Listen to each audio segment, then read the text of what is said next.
bienvenue sur Actualité du Monde.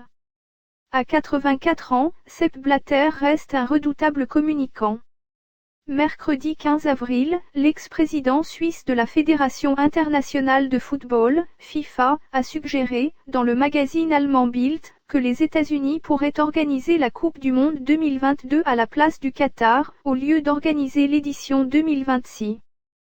Le pays avait été battu dans les urnes, 14 voix contre, émoticône n'en croyant pas ses yeux, par l'Émirat lors du vote d'attribution du tournoi en décembre 2010. La déclaration de M. Blatter survient alors que le département de la justice américaine, DOJ, a accusé, pour la première fois, des dirigeants de la FIFA d'avoir reçu des pots de vin pour voter en faveur de la Russie et du Qatar, pays hôte des mondiaux 2018 et 2022. Dans un acte d'accusation publié le 6 avril, le procureur fédéral de Brooklyn estime sans préciser la provenance des fonds que le Brésilien Ricardo Teixeira, le Paraguayen Nicolas Leoz et l'Argentin Julio Grondona ont été corrompus pour apporter leur suffrage à l'Émirat. Le Qatar a démenti fermement les allégations contenues dans ces documents. Lire aussi Football, accusation de pots de vin pour l'attribution du mondial à la Russie et au Qatar. Par ailleurs, les autorités américaines accusent le Trinidadien Jack Warner d'avoir perçu 5 millions de dollars pour voter pour la Russie et évoquent un intermédiaire décrit comme un proche conseiller du président de la FIFA, à savoir Sepp Blatter. Ces nouveaux éléments semblent avoir poussé l'octogénaire à prendre la parole et mettre ainsi sous pression son successeur, Gianni Infantino, avec lequel il est en conflit ouvert, et la FIFA. Un rappel à l'ordre très sévère des États-Unis. 5 ans après le coup de filet anticorruption initié en mai 2015 par la justice américaine, à l'hôtel bord du lac de Zurich, qui l'a conduit à abdiquer, M. Blatter ne prend pas à la légère ce rappel à l'ordre très sévère des États-Unis.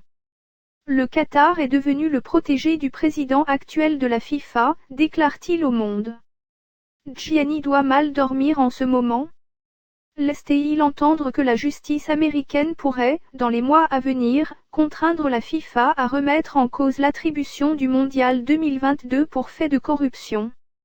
M. Blatter se garde de rappeler que c'est lui qui a incité, en 2008, l'émir du Qatar à être candidat à l'attribution du tournoi.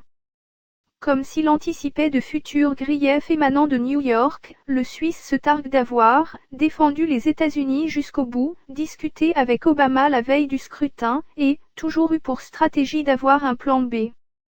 Selon l'un de ses anciens proches, l'ex-président de la FIFA aurait déjà évoqué devant les dirigeants de Coca-Cola, l'un des sponsors de la fédération, avant le mondial brésilien de 2014, la possibilité de retirer au Qatar l'organisation du mondial 2022, de manière opportuniste, et sans avoir réellement cherché un plan B.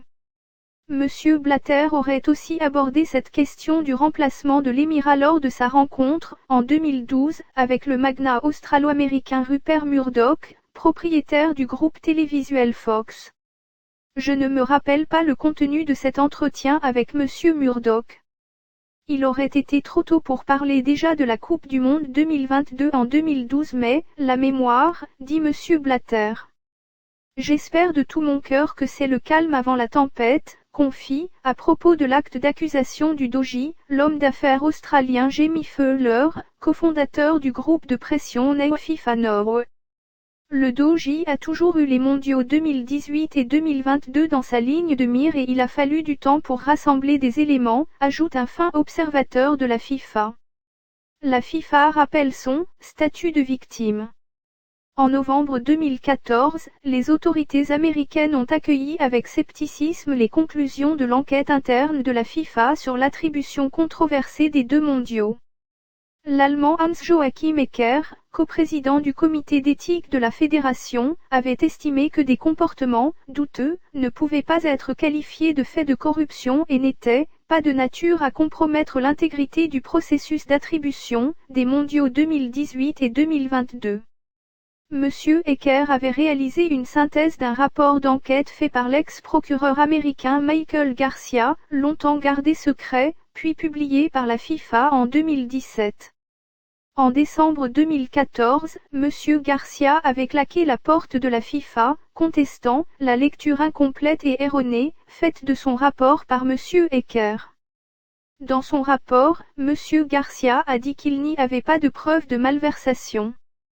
Il avait l'appui des États-Unis, sa femme travaille à la CIA, donc s'il avait pu obtenir des choses, il les aurait mises dans son rapport, observe M. Blatter.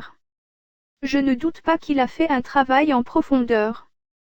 Après la parution de l'acte d'accusation du doji, la FIFA a rappelé son statut de victime dans le cadre des procédures ouvertes par les autorités américaines. Après la tornade judiciaire de 2015, l'instance avait confié la défense de ses intérêts au cabinet d'avocats californien Quinn Emanuel. La mission de ce cabinet terminée, la FIFA est-elle plus vulnérable dans ce contexte sensible, comme le suggèrent plusieurs sources? Les annonces de la justice américaine interviennent alors que le procureur général suisse Michael Lauber est fragilisé. Ce dernier, qui était censé prêter main forte aux États-Unis dans le cadre des procédures liées à la FIFA depuis 2015, a été dessaisi de ses enquêtes par le tribunal pénal fédéral et sanctionné par l'autorité de surveillance du parquet helvétique en raison de ses rencontres informelles, en 2016 et 2017, avec Gianni Infantino. Lire aussi FIFA, le procureur suisse Michael Lauber reconnu coupable d'avoir violé ses devoirs. La justice française suit attentivement les nouveaux rebondissements de l'affaire aux États-Unis. En novembre 2019, au terme de plus de 3 ans d'enquête préliminaire sur l'attribution des mondiaux 2018 et 2022, le parquet national financier a ouvert une information judiciaire pour corruption privée, association de malfaiteurs, trafic d'influence et recel de trafic d'influence.